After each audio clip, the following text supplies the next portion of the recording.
Donc, comme je vous le disais, 3 temps dans la présentation. Donc d'abord, vous expliquer un peu ce qu'est Pix et quel service ça rend.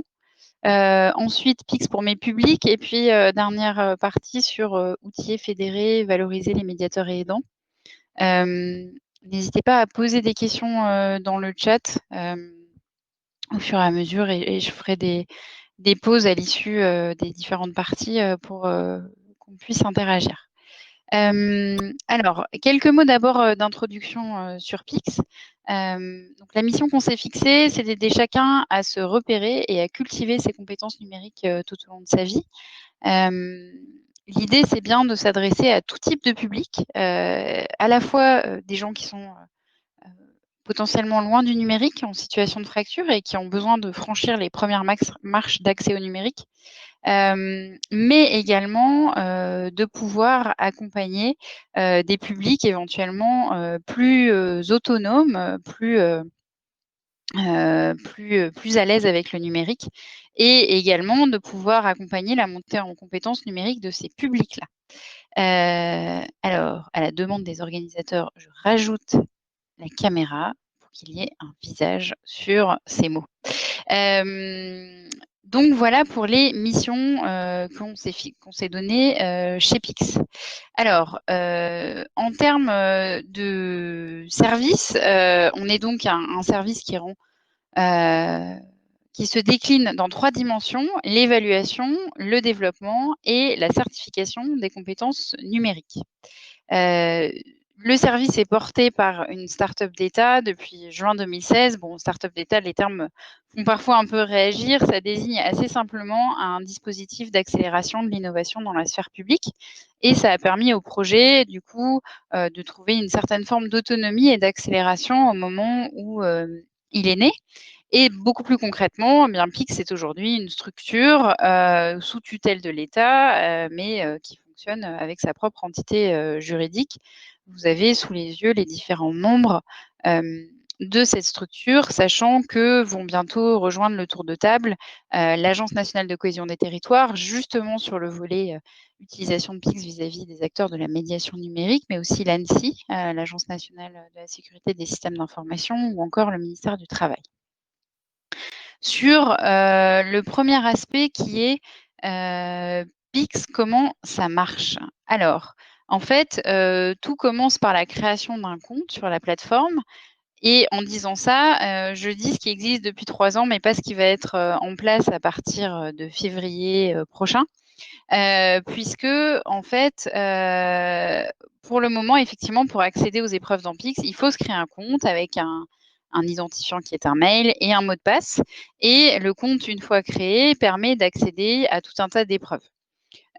Concernant les publics cibles de la médiation numérique, cette création de compte est parfois beaucoup plus complexe comme étape que les épreuves qui sont de niveau les plus bas sur la plateforme. Et donc, on a travaillé à des modalités d'accès sans compte à la plateforme pour permettre d'utiliser certains outils, notamment de diagnostic rapide vis-à-vis de populations qui seraient en difficulté avec le numérique. En tout cas, une fois qu'on a accès avec ou sans compte à la plateforme, on accède à des épreuves qui permettent de tester à la fois des savoir-faire, des connaissances et la capacité à identifier les enjeux du numérique. Donc, on est bien sur ces 3 facettes de la compétence. Et les épreuves sont le plus possible en environnement réel, sur la base de manipulation de fichiers ou de résolution de problèmes, et sous des formats de type défi ou enquête. Alors, je vous rassure tout de suite, sur les niveaux les plus bas, les défis et enquêtes ne sont pas d'une complexité monstrueuse. Il ne s'agit pas d'avoir quelque chose de trop complexe, mais il y a un vrai choix pédagogique sur la plateforme de faire en sorte de donner envie d'aller chercher la réponse, et le tout dans un environnement qui soit le plus proche possible de la réalité, sachant que sur les niveaux les plus bas, encore une fois, exception, on développe des environnements de simulation qui permettent d'éviter d'avoir à trop naviguer entre différentes fenêtres, navigation dont on sait qu'elle peut être complexe quand on n'est pas à l'aise avec le numérique. Les épreuves, elles sont proposées via un algorithme adaptatif. Ça veut dire que vous allez toujours commencer dans les épreuves, dans les tests dont le niveau n'est pas capé, donc sur lesquels on n'a pas fixé un maximum. Vous allez commencer par une épreuve de niveau 2 sur un référentiel qui compte 8 niveaux. Et puis ensuite, en fonction des succès ou échecs au cours de votre parcours, eh bien, on va adapter le niveau des questions qu'on vous propose au niveau qu'on présume en fonction des réponses que vous apportez. Le caractère adaptatif, il permet donc d'offrir une expérience suffisamment bienveillante à la personne, en ne la mettant pas trop en difficulté, mais en même temps suffisamment, challengeante. Si, elle maîtrise un certain nombre de compétences, bah, on va l'amener à démontrer, sa maîtrise de la compétence sur certains sujets. Il y a 2 modes d'accès à Pix. Ces 2 modes d'accès à Pix se rejoignent, en termes de résultats dans un seul et même profil de compétences. Vous avez un mode d'accès libre qui est, vous êtes un citoyen intéressé par le sujet du numérique et donc vous allez, sur la plateforme de Pix et puis en autonomie, vous allez explorer les différents tests liés à différentes compétences du référentiel. Pour mémoire, donc le référentiel de Pix, c'est une déclinaison du cadre de référence européen, le DITCOMP, et on trouve donc 5 grands domaines de compétences déclinés en 16 compétences ensuite. Et donc, dans le mode d'accès libre, eh bien, vous allez cliquer sur une des 16 cartes de compétences pour commencer un test et vous allez avoir des épreuves qui vont vous être proposées sur cette compétence donnée. Dans le mode d'accès prescrit, c'est un mode qui correspond à un usage où vous êtes en situation d'encadrement, éventuellement dans le cadre d'une action d'accompagnement à la montée en compétences ou dans un cadre de diagnostic, justement pour orienter vers la bonne action. Et dans le mode d'accès prescrit, bah, vous allez recevoir une invitation à suivre un parcours. Alors, recevoir une invitation, ça peut être, via des supports électroniques ou ça peut être un code qu'on vous donne et qui va vous permettre assez simplement, de rejoindre un parcours. Et ce parcours prescrit, eh bien, il est constitué sur mesure par votre organisation en fonction des thématiques sur lesquelles elle souhaite avoir de l'information. Donc, on n'est plus dans une logique compétence par compétence. On va pouvoir aller sélectionner finement des items qui correspondent à une situation particulière d'évaluation. Quelle que soit la façon dont vous accédez aux épreuves de PIX, les résultats, donc les acquis que vous crantez progressivement via votre progression sur la plateforme, vont se retrouver dans votre profil de compétences. Le profil de compétences dans PIX, c'est 2 informations, un niveau sur chacune des 16 compétences du référentiel, ou en tout cas sur l'ensemble des compétences sur lesquelles vous vous êtes positionné, et puis un indicateur global qui est un nombre de points, ici sur l'exemple que vous avez sous les yeux, 105 PIX, qui permet du coup de donner un niveau plus général sur le numérique. Alors, vous retrouvez ici les 5 domaines et les 16 compétences, dont je vous ai parlé. Vous voyez que, on appréhende de façon très large le sujet du numérique en parcourant des sujets, plus classiques tels que la bureautique, la maîtrise, d'un environnement, numérique bureautique, mais aussi des sujets de sécurité, de données personnelles, d'environnement technique, de résolution de problèmes, de capacité à chercher une information en ligne, tout ce qui est démarche en ligne. Enfin voilà, on couvre un un périmètre de sujets assez large, via le référentiel. PIX, c'est également une certification. Cette certification, elle est reconnue par l'État et le monde professionnel. Le fonctionnement de la certification, c'est que ça n'est pas on-off, ça n'est pas je l'ai ou je ne l'ai pas. En fait, le résultat d'une session de certification, c'est un profil de compétences validé. Et donc, en fait, pour accéder à une session de certification, il faut avoir eu un vécu préalable sur la plateforme, il faut s'être déjà positionné. Et puis, à un moment donné, on a un profil dont on souhaite faire reconnaître la valeur et donc on peut s'inscrire à une session de certification.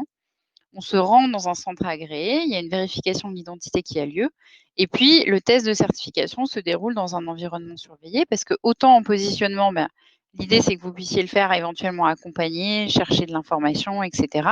Autant en certification, même si vous avez toujours accès librement à internet, il faut par vos propres moyens et sans aide être en capacité de réaliser les épreuves qu'on va vous proposer.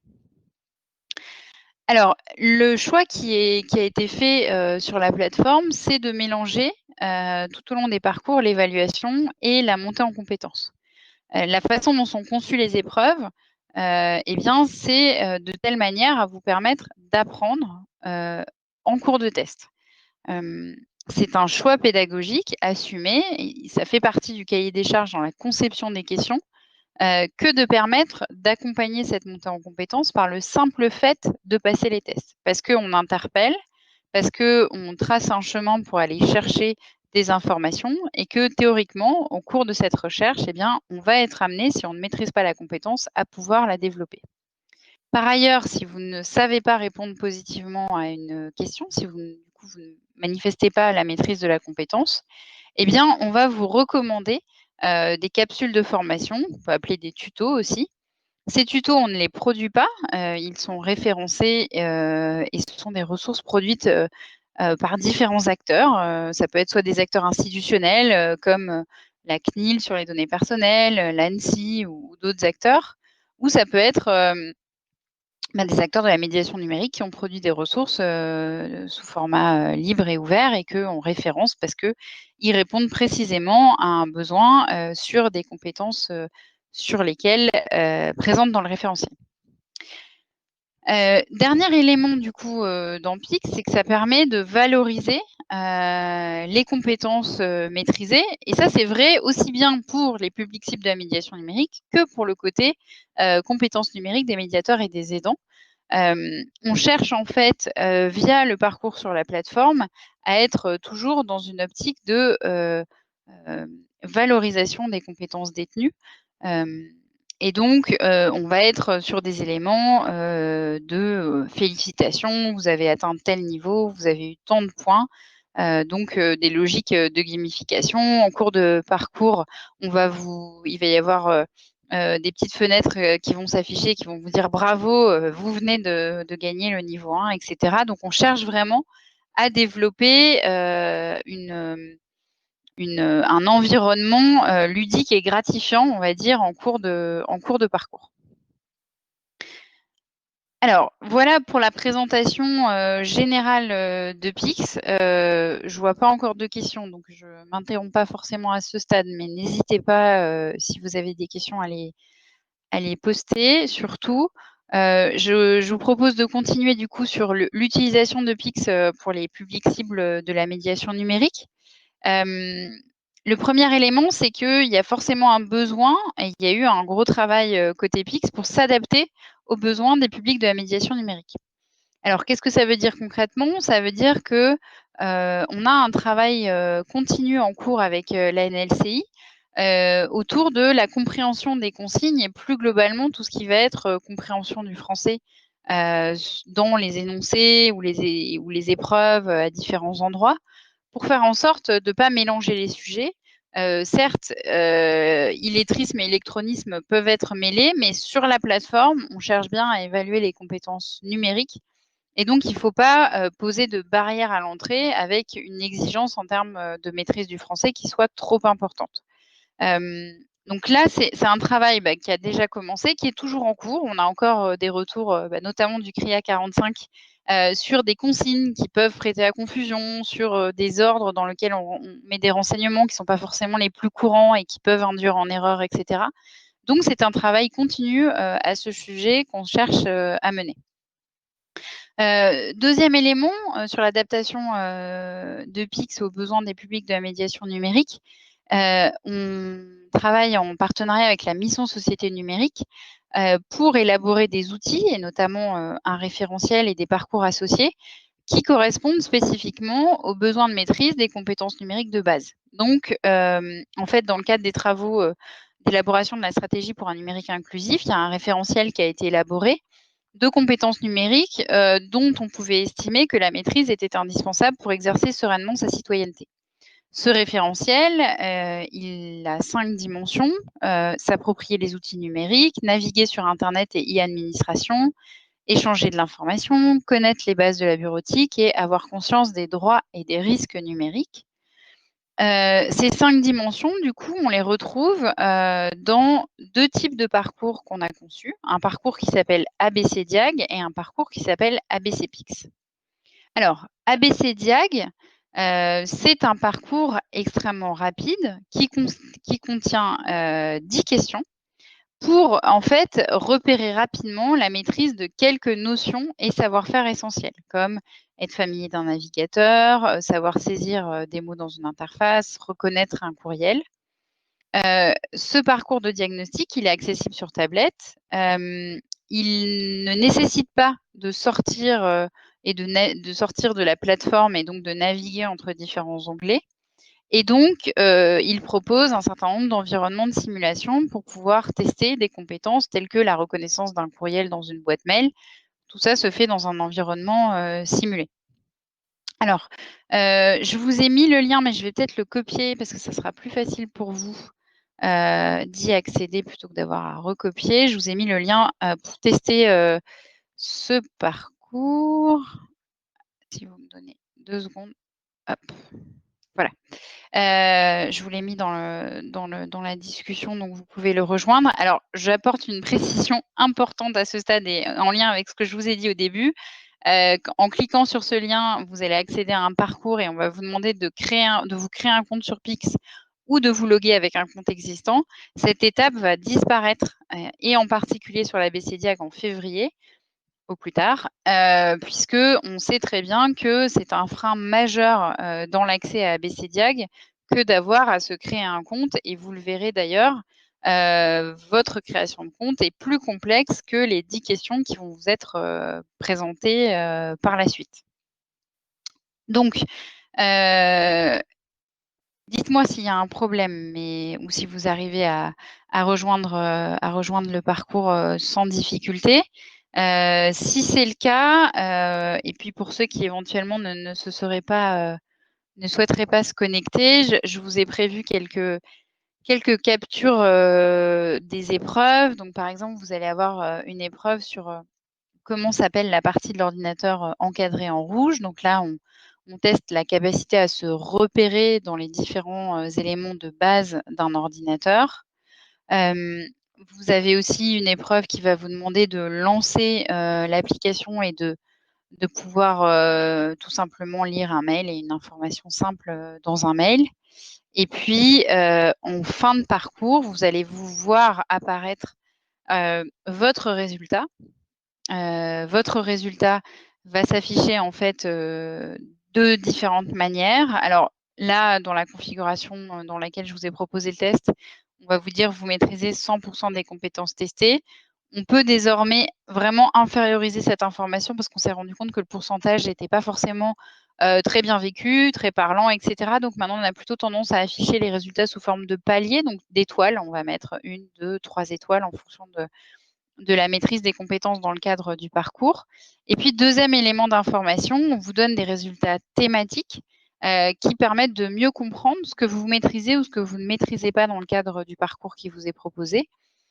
Sur ce parcours de diagnostic, qui, je le répète, est vraiment limité avec uniquement 10 questions de niveau 1, on propose 3 résultats thématiques. Un qui tourne autour de la capacité à identifier des éléments de l'environnement numérique, un sur, la partie manipulation et un sur la partie navigation. Donc tout ça, c'était sur, l'ABC Diag, qui est donc un outil de diagnostic rapide pour mesurer, la maîtrise des prérequis vraiment, du numérique et être en capacité de faire une première orientation rapide vers des dispositifs. 2e outil qui a été, développé, dans le cadre des travaux avec la mission Société numérique, c'est le parcours ABCPIX. Donc le parcours ABCPIX, il est beaucoup plus étoffé. Il concerne 45 sujets, dont la maîtrise a été considérée comme indispensable pour exercer sa e-citoyenneté et accéder à ses droits. Il est décomposé, en 5 modules thématiques. Ce sont les 5 axes que je vous ai présentés précédemment. Et là, dans ce parcours, on va trouver des questions, qui sont d'un niveau 1 à un niveau 4, en fonction des sujets. Et donc là, on va, dans ce parcours, vraiment pouvoir, observer les effets, de l'algorithme adaptatif puisque, en fonction du niveau de la personne, eh bien, le test va s'adapter et donc chacun va vraiment avoir une proposition de parcours différenciée en fonction de son niveau. Contrairement à l'ABCDIAG, encore une fois, qui, étant uniquement sur des questions de niveau 1, va être totalement homogène pour l'ensemble des personnes auxquelles, vous pourriez être amené à le proposer. Sur ce diagnostic, il y a différents scénarios d'usage. Il peut y avoir un objectif de repérage du niveau des apprenants en début de parcours. Il peut y avoir aussi l'idée de proposer progressivement des contenus pour accompagner la montée en compétences en cours d'apprentissage. Donc, on peut imaginer, en fait, à l'issue de différentes séquences proposées par module, les 5 modules qui composent le parcours ABCPIX. Et puis, dernier temps et dernier type d'usage possible, on peut être dans la valorisation des acquis obtenus à l'issue d'une période d'apprentissage. Ces différents scénarios d'usage, ils peuvent être combinés, ils ne sont pas exclusifs les uns des autres. Il peut y avoir aussi un choix de l'utiliser uniquement à un moment ou à un autre. On a eu pendant l'année dernière pas mal de terrains d'expérimentation où on a vu que les médiateurs se sont appropriés ces outils de différentes façons pour construire leur propre scénario pédagogique intégrant cet outillage. Alors, dernière partie de la présentation et puis du coup avec une nouvelle phase de test. Sauf si peut-être, est-ce que certains d'entre vous ont des retours déjà à faire sur la partie ABC Diag? Des réactions par rapport à ce que vous avez vu ou des questions?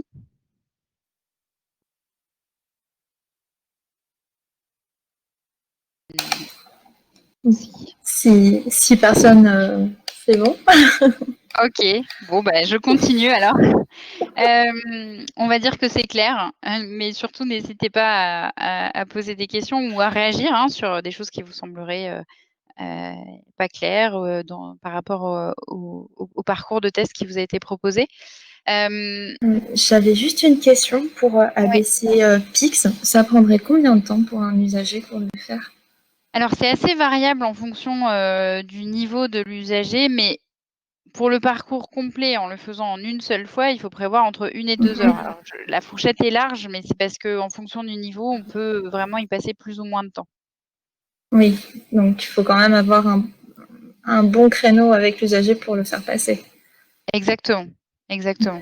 Ou le faire passer de façon modulaire et donc en utilisant les 5 modules et du coup passer en fait progressivement à BCPix plutôt qu'en une seule fois.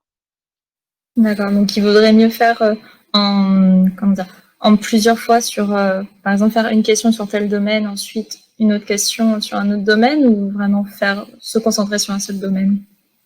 En fait, je vais revenir. On a l'ABCPix, en fait, on l'a découpé en 5 parcours.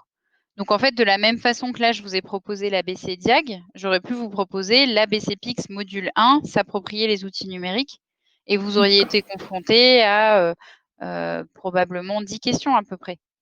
Et la même chose sur naviguer sur Internet, échanger de l'information, connaître les bases de la bureautique, etc. Donc, si on le propose par module, ça permet du coup vraiment de découper l'évaluation tout en ayant pour objectif de parcourir l'intégralité du référentiel si on fait l'ensemble des modules.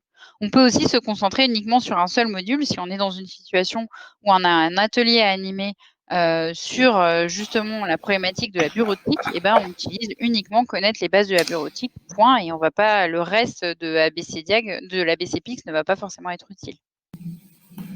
Merci pour cette précision. Alors, du coup, sur la troisième partie, sur l'outillage, enfin, outiller, fédérer et valoriser les médiateurs et les aidants. Donc, il y a une plateforme, je vous ai évoqué tout à l'heure le fait qu'il y avait 2 modes d'accès à Pix, et dans le mode d'accès prescrit, ce mode d'accès suppose de passer par la plateforme Pixorga. Alors, la plateforme Pixorga, en fait, elle permet de faire plusieurs choses. Elle permet d'accéder à des parcours déjà existants. Donc, c'est le cas d'ABC Diag, d'ABC Pix, puis des différents modules où il y a aussi des parcours déjà existants, par exemple sur le CLEA numérique ou sur des thématiques particulières telles que les données personnelles, la cybersécurité, etc. Mais ça permet aussi de pouvoir concevoir des modules spécifiques et du coup avoir son propre set de parcours en fonction des problématiques et des modalités d'accueil du public, etc., pour avoir des outils adaptés à ses besoins. Une fois que ces parcours existent, depuis la plateforme, on peut créer des campagnes d'évaluation Donc, être en capacité d'inviter des individus à suivre les tests. On les invite, je vous le disais, soit en envoyant un lien, soit en donnant un code. Alors, je vous ai donné le lien aujourd'hui, mais j'aurais pu vous donner le code. Quand vous communiquez le code, il est assez facile depuis le site de Pix de rentrer ce code. Il y a une pop-up directement sur la page d'accueil du site Pix qui vous invite à rentrer un code et c'est la même chose, vous allez atterrir directement sur la page de début de parcours. Donc depuis Pixorga, vous pouvez gérer ces invitations et puis ensuite, vous visualisez 2 types d'informations sur les publics que vous avez invités. Vous les voyez apparaître dans votre interface et donc vous pouvez suivre leur avancée dans le parcours. Donc vous voyez à quelle étape du parcours ils en sont. Et puis, vous allez aussi pouvoir accéder en fin de parcours à leurs résultats. Alors, c'est important d'avoir en tête que c'est vraiment en fin de parcours, c'est-à-dire que pendant la réalisation du parcours, il y a une espèce d'espace de confiance. La personne réalise les épreuves, elle échange éventuellement avec vous si vous êtes là, etc. Mais en tout cas, vous ne voyez pas directement les résultats dans l'interface. C'est à la fin du parcours que la personne visualise ses résultats et les envoie à la personne qui l'a invité à suivre le parcours. Et puis dans Pixorga, vous allez aussi pouvoir accéder, c'est ce que vous voyez ici, à un onglet Analyse qui va vous présenter en fait les sujets sur lesquels il y a le plus de nécessité de porter attention dans l'accompagnement, puisque en fait, c'est les sujets qui ont été les moins du coup une opportunité de développer ses compétences.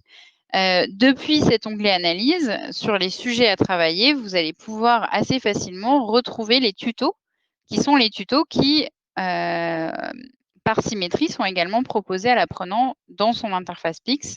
Et donc, vous allez pouvoir également accéder à ces recommandations de tutos pour avoir des ressources pédagogiques pour accompagner la montée en compétences. Sur l'utilisation de Pix par les médiateurs et aidants, il y a aussi l'idée de pouvoir fédérer autour d'un objet commun partagé. Je parlais tout à l'heure des retours qui nous sont faits par un certain nombre de terrains qui utilisent notamment avec des publics de la médiation numérique. Et donc, il y a vraiment l'idée de se dire que le référentiel, la plateforme, sont un objet commun que tous les utilisateurs peuvent et doivent s'approprier pour le critiquer, le faire vivre.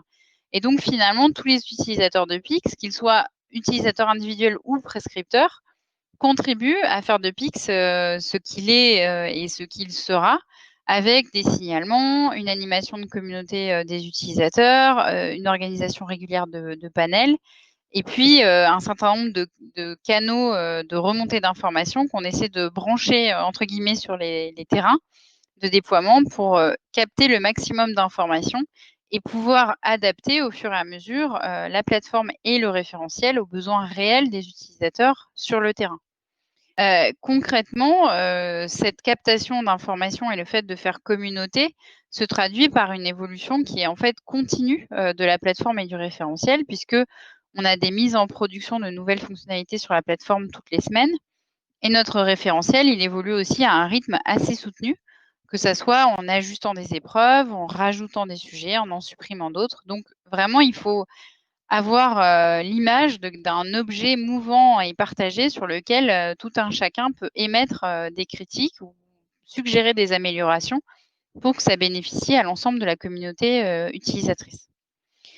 Dernier élément sur l'usage par les médiateurs et aidants de la plateforme, il y a une dimension aussi qui n'est pas que vis-à-vis des publics qu'on accompagne et vis-à-vis des compétences numériques des publics qu'on accompagne, mais aussi sur ses propres compétences numériques. Et il y a l'idée de pouvoir valoriser les compétences des médiateurs et des aidants. Dans le dispositif qui a été annoncé récemment sur les conseillers numériques, il y a par exemple un test PIX qui va être proposé en entrée de parcours pour les candidats qui souhaiteraient devenir conseillers numériques. Et ces candidats seront ensuite accompagnés jusqu'à l'obtention de la certification PIX. Donc, il y a bien l'idée aussi, sur un niveau de compétence beaucoup plus élevé, bien sûr, que ce dont on a parlé jusqu'à présent, de pouvoir vérifier la maîtrise des compétences numériques de la part de ceux qui sont en situation d'accompagner justement cette montée en compétences numériques. Donc à cette occasion, je vous ai mis et alors je vais à nouveau faire la manipulation pour vous copier le lien, hop, dans la zone de discussion. Je vous ai mis un autre parcours qui est plutôt un parcours qui pourrait, être proposé, par exemple en entrée de ce dispositif concernant, les conseillers numériques. C'est un parcours qui là est adaptatif. Il n'y a pas du tout uniquement des questions de niveau 1, il y a des questions de différents niveaux et donc vous tous, autant que vous êtes là, vous n'allez pas avoir les mêmes questions puisque en fonction de votre niveau, le niveau, du test va s'adapter et on va vous proposer des questions qui sont normalement de votre niveau. En fin de test, c'est la même chose, vous aurez une représentation des résultats qui sera à la fois sous forme de paliers et puis sous forme, de résultats thématiques pour vous dire ce que vous avez maîtrisé ou ce que vous avez moins maîtrisé dans le cadre, de ce parcours. Voilà, je vous laisse, commencer, éventuellement ce parcours pour voir un petit peu, les sujets, auxquels, on peut plus facilement, exposer, des candidats à des positions de médiation numérique. Et puis je suis à votre disposition pour répondre à toutes les questions que vous auriez.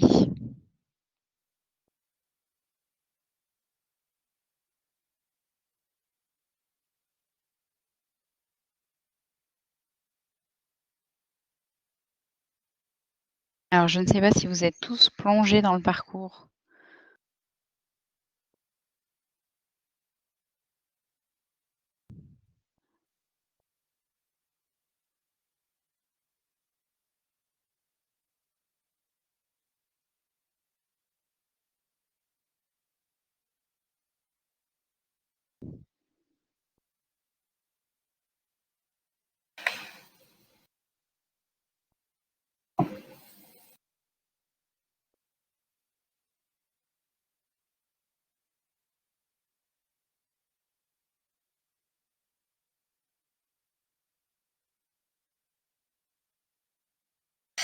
Merci pour cette présentation.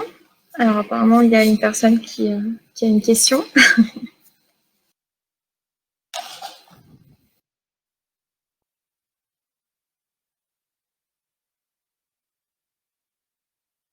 Alors, effectivement, donc merci pour la question Claire. Donc, existe-t-il un moyen d'évaluer en atelier collectif avec, 2-3 personnes? Oui, alors en fait,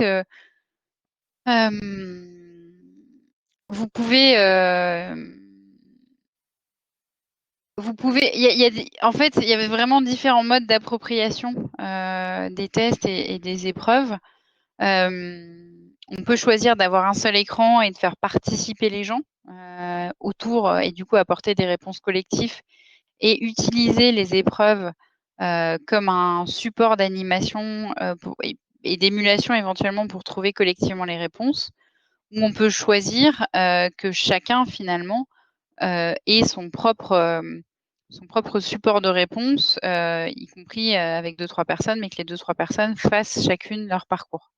Ce qu'il faut avoir en tête, c'est que si on est dans un test avec, l'algorithme adaptatif, eh bien, si les personnes sont sur des terminaux, différents, des supports différents, ils seront susceptibles de ne pas avoir la même séquence, le même séquençage de questions, puisqu'en fonction de leur niveau, bien, ils sont susceptibles d'avoir des questions différentes.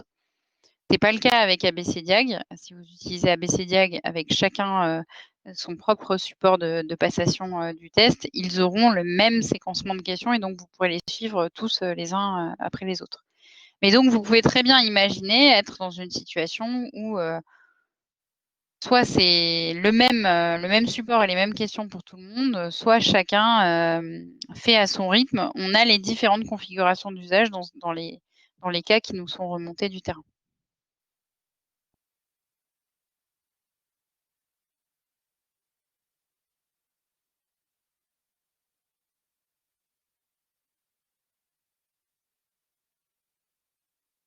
Mais écoutez, si c'est très clair, eh bien, c'est très bien. Si vous avez encore des questions, n'hésitez pas. Et puis surtout, n'hésitez pas à utiliser là, les 2 liens que je vous ai mis pour un peu explorer les 2 environnements de test. Donc l'un vraiment sur des compétences de base, l'autre sur un scope un petit peu plus large, même si ça reste une version de démonstration.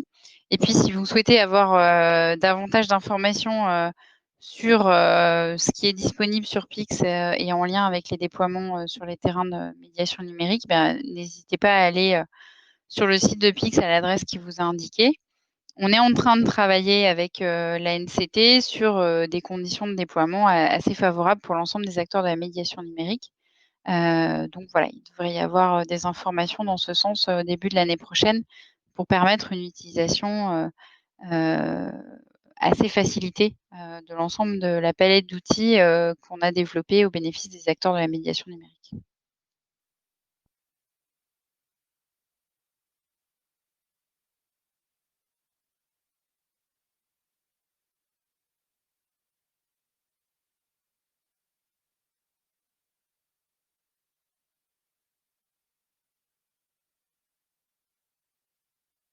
Si ça vous va, on va peut-être en rester là.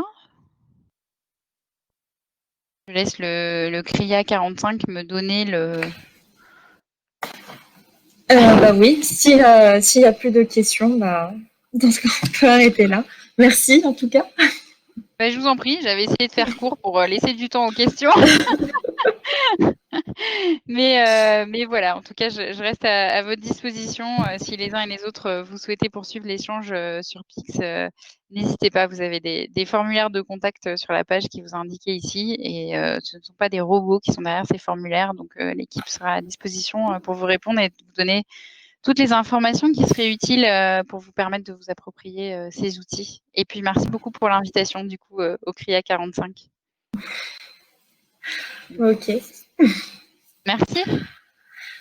Merci. Au revoir. Au revoir.